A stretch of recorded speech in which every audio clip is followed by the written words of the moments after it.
Seguim amb la tercera intervenció a cura del David Fernández. Ell és membre de l'Ateneu La Torna i periodista del setmanari La Directa. Ho fa intentant sintetitzar el parer dels moviments socials i els col·lectius de base de la ciutat. El parer col·lectiu respecte de la corrupció, respecte de la inèrcia del poder i respecte del tracte desigual i de doble raser amb què sembla consolidar-se dinàmiques d'impunitat i alhora de desafecció, que com continuïn així, al final no sabem qui anirà a votar. David, quan vulguis. Gràcies, Rita. Bones tardes a totes i a tots. I jo ho intentaré amb 10 epígrafs, amb 10 punts, amb reflexions a cavall, com deia la Rita, entre ètica, política, corrupció i opacitat i esperança i desencís. I la primera, jo diria que citaria Montaigne quan diu que tot acte ens descobreix. A l'acte de Millet ha descobert el Millet, no cal afegir res més, no? Però també ens descobreix a nosaltres avui quan convoquem aquest acte. No? I segurament el cas Millet ens ha desvetllat un cop més, no? D'una estructura profundament classista i desigual, de les dificultats de la gent de peu i les facilitats infinites que gaudeixen els senyors de Palau, que encara hi ha a Barcelona. Si Montalbán avui estigués aquí, segurament tornaria a parlar de la doble moral, de la doble hipocresia i de la desigualtat i de la injustícia com a forma de governabilitat. No? Hi ha un discurs teòricament igualitari, molt formal, però que després sempre s'estavella amb unes pràctiques profundament classistes que recorden molt, ja que estem a la ciutat de les ordenances del civisme, el taló de seda del Jacques Landon. Tot acte ens desvetlla i ahir jo crec que el Carles Flavi a la televisió, amb una defensa aferrissada, jo crec que la va clavar molt perquè va dir que no, que Millet havia d'estar al carrer. No? Així, ara dirà alguna cosa, no? I efectivament la va dir, perquè va dir que si Millet no estava al carrer ens desvetllava d'una veritat descarnada, nòmada, universal, que és que la desgràcia sempre ha de ser pobre, no és ser ric, i que aquesta és l'única desgràcia. No? I per això defensava una cosa que nosaltres, que som, com alguns sabeu, més punquis de base, no ho vam aprendre del Flàvia, ho vam aprendre de la Polla Records, quan deia que la presó és aquell lloc on el pobre mai surt i on el ric mai entra. No? I aquesta és la primera reflexió, que si són ells qui la fan, estem en un país on si són ells qui la fan, mai la paguen. La segona, jo diria una epígraf així com Tangentopoli, perquè de tot el que s'ha dit i no dit, de tot el que s'ha escrit i no s'ha escrit, de tot el que s'ha afirmat i de tot el que s'ha negat, jo quan em vaig quedar absolutament, no diré fregit, però congelat, reactivat, m'ha perdut, el que vulgueu, que volia anar cap a Perpinyà corrents, és quan vaig sentir l'Agustí Colomines, president de la Fundació Trias Fargas, advertint d'estirar de la manta i posar el país en crisi i convertir això en Itàlia. Aquest senyor està reconeixent una sèrie de delictes, que té informació disponible d'una sèrie de delictes, i aleshores jo si fos jutge, no vull per mi aquesta condició, em sembla massa complicat, però citaria declarar immediatament, bé per col·laborar, bé per imputar-lo en un delicte d'obstrucció a la justícia. Jo crec que és així de senzill, vull dir que no és normal que un senyor digui que pot tirar de la manta, que està en disposició de tirar de la manta i que si cau Convergència cauen tots. I això ho ha dit el president del primer partit de l'oposició, és a dir, hi ha un reconeixement implícit que estem a Tangentopoli, efectivament, i que hi ha molta opacitat i que hi ha molta corrupció. I no cal esmentar, ho ha dit abans el Carlos Jiménez Villarejo, el 3% mai investigat per un expresident de la Generalitat. A nosaltres en aquells moments un arquitecte, un bufet d'arquitectes ens va dir no és el 3%, és el 3,48% perquè s'ha de sumar l'IVA. I tots sabem, a més a més, que a València, aquest litoral destrossat, doncs era el 20%, les comissions. Vull dir que la geometria variable del delicte financer és inescordable, anem a dir-ho així. I després passa una cosa també que és, amb els casos de corrupció, sempre hi ha el discurs aquest que és un cas aïllat, però jo crec que si féssim l'esforç de fer l'hemeroteca i anar mirant els processos judicials que hi ha hagut, doncs ens trobem amb un aïllament continuat de casos concrets. El que passa, com diria el Juan Gelman, sempre hi ha els perfectes organitzadors de l'oblit que s'encarreguen que tot això passi molt ràpid i que dient no res. A nosaltres, que vam néixer amb la democràcia de l'amnèsia, segurament no ens sorprèn tant, perquè des de mitjans de la dècada dels 90, en la porta giratòria entre espai públic i espai privat, ens va sorprendre molt una crua realitat d'una frase d'un polític del País Valencià, que va començar sent alcalde de Benidorm i va acabar sent membre del govern espanyol, que en les converses intervingudes del cas Naseiro, un altre cas de corrupció, quan el múscul és una memòria tot es recorda, que va dir, que també va quedar sense res, en la màxima impunitat va dir: jo estoy en política para forrarme. Això ho va dir Eduardo Zaplana, ningú el va inhabilitar perquè no hi ha recursos polítics, ètics, socials o institucionals per evitar que algú es forri amb la política, i com sabeu aquest senyor en el marc de l'atur i la precarietat que es viu avui està cobrant 2 milions d'euros via telefònica, que no significa que els cobri per telèfon, sinó que els cobra com a conseller de Polònia de Telefònica, si no m'equivoco. 4. Els intocables, i aquí hi ha intocables, perquè és una vergonya, ja no dic ni per la democràcia, segurament per la dignitat humana i per la honestedat, que el senyor Millet tingui un desplegament com el que té a la Ciutat de la Justícia. Jo no dic que vulgui ser tractat així quan jo m'ho haig d'anar a declarar, però sí que el vull per tota la resta de persones que han anat per petits furts o pel que sigui hagin declarat. O sigui, catifa vermella, seguretat màxima, dispensadors, Mossos d'Esquadra, i després també amb aquell profund classisme demostrat pels seus advocats, del bufet Santaló, de la nissaga dels Molins, és a dir, que tornem a estar en una classe d'estat de l'alta burgesia. Però sí que caldria recórrer a Alexis de Tocqueville per preguntar-se d'una vegada si la corrupció és del sistema o és el sistema mateix.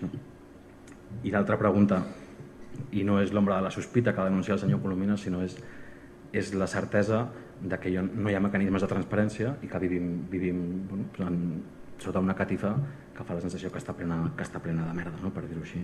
Seria quants Millets tenim, quants Millets hi ha en aquest país i quants s'han fet coses similars. 5. Aristòtil i l'oasi català.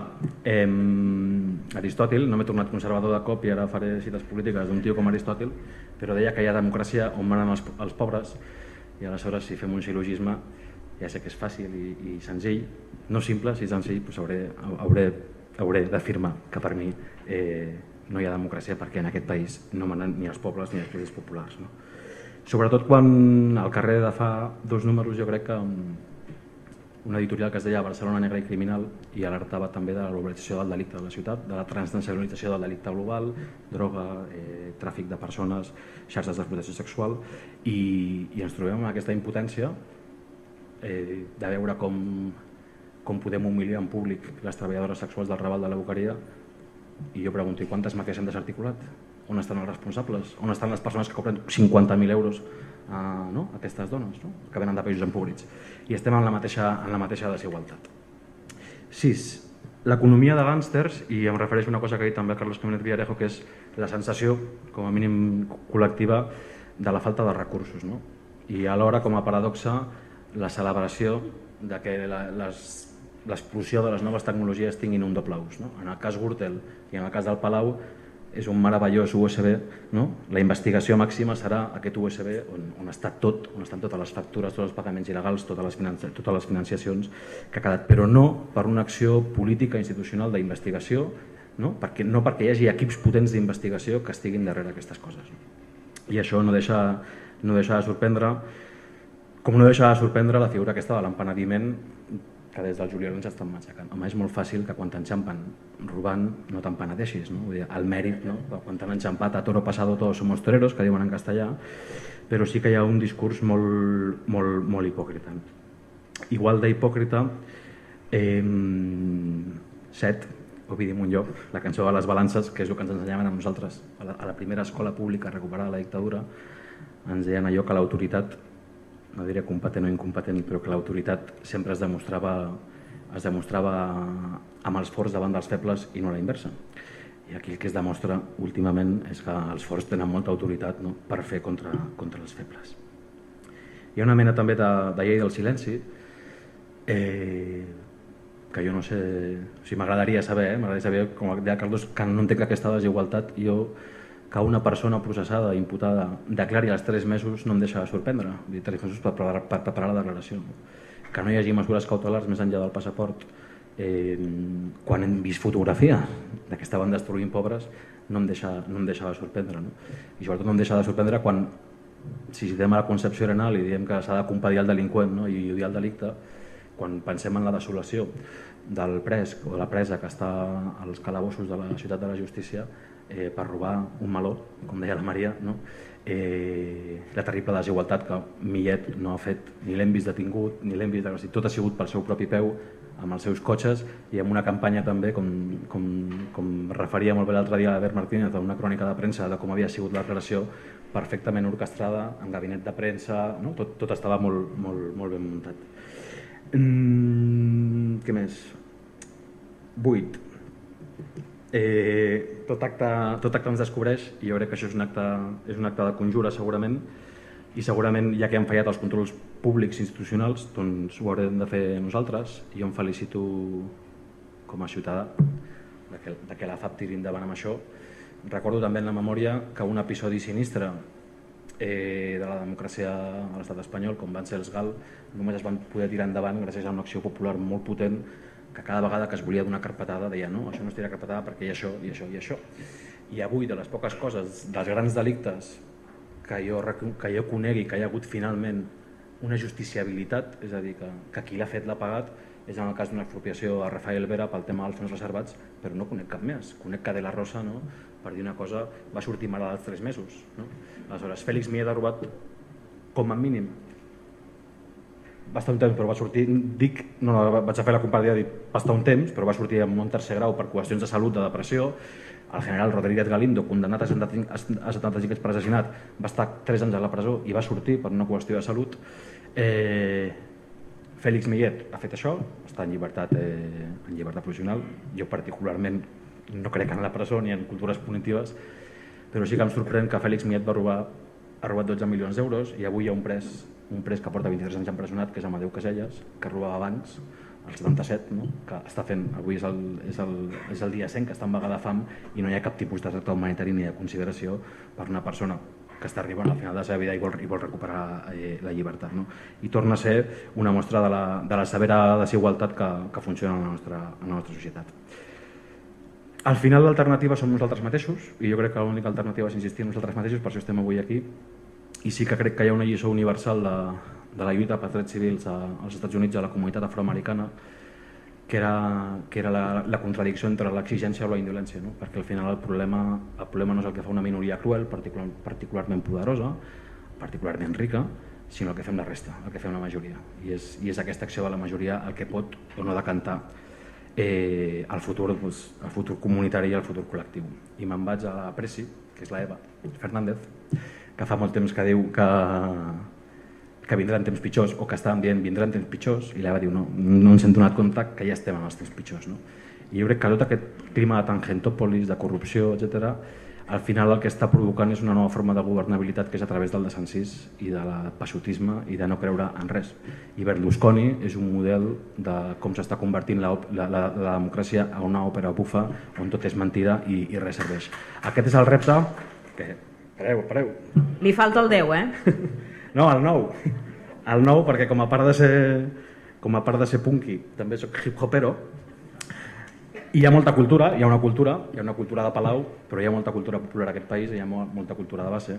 I hi ha un grup de Sabadell que es diu Adversaris i que tenen una cançó que parla de l'orfandat de democràcia i que la tornada és ningú no representa els orfes d'Occident, es representen a si mateix perquè saben qui els explota i qui és el delinqüent.